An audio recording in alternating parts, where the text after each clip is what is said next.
Hello there. Welcome to another AmZetta zWAN configuration video. In this video, we will be walking through how to install vEC on an end user's laptop. Let's get started. Let's start by launching the installer.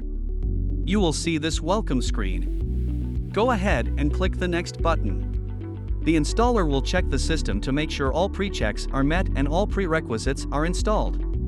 The system may reboot during this section as prerequisites are installed. The installer will next create a restore point for the system to be able to recover from if necessary.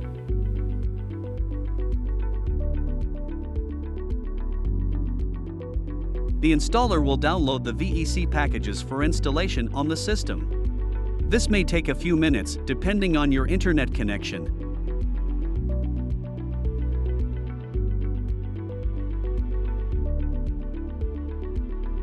Once the download is complete, the packages will be installed onto the system.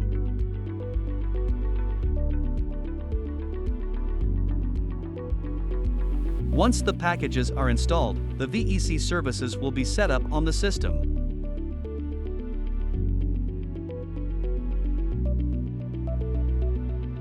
Finally, some post-configuration steps will take place on the system. Once that's complete, you will get a prompt about a successful installation and the product ID of your vEC instance. And just like that, vEC has been installed on your end user's laptop.